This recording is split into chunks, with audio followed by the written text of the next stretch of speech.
Bom dia, pessoal. Vamos para a quarta propriedade coligativa, pressão osmótica. Ela é representada pela letra π, em grego P, né? Para diferenciar de pressão, o pessoal está usando P em grego, π. A pressão osmótica é a pressão exercida no meio mais concentrado para evitar a osmose. E o que é osmose? É um fluxo de solvente que vai do meio menos concentrado para o meio mais concentrado, passando por uma membrana semipermeável. A membrana semipermeável ideal é aquela que só deixa passar solvente, não passa soluto, né? Mas isso não existe, sempre passa um pouquinho de soluto.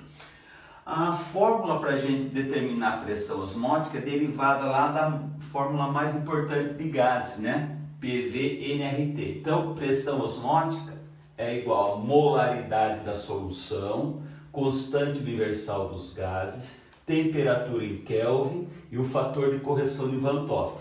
Lembrando que se eu usar a constante universal dos gases valendo 0,082, a pressão vai sair na unidade ATM. Molaridade da solução, a unidade mol por litro, a temperatura aqui obrigatoriamente você tem que transformar em Kelvin, né?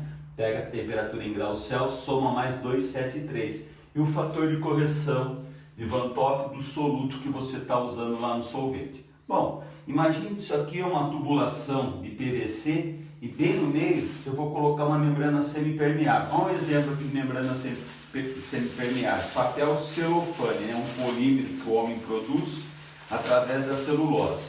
Então, veja o seguinte, eu diferenciei aqui, coloquei do lado esquerdo uma solução menos concentrada e do lado direito uma solução mais concentrada.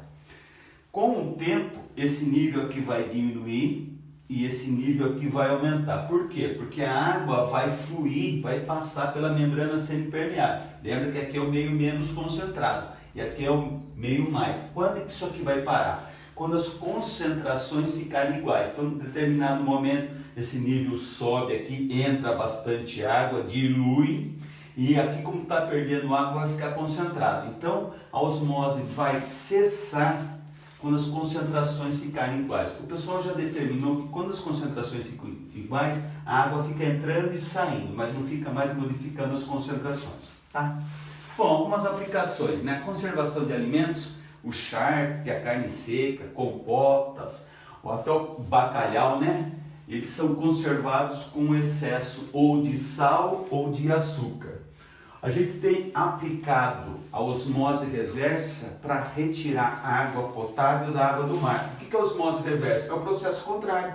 Então imagine que aqui a água do mar, a gente faz uma pressão maior que a osmose, fazendo o processo inverso. E aí nós vamos estar retirando água da água do mar, tá? Então a osmose reversa é o contrário da osmose, né? Então a gente faz uma pressão aqui na água do mar, fazendo com que a água flua por uma membrana semipermeável.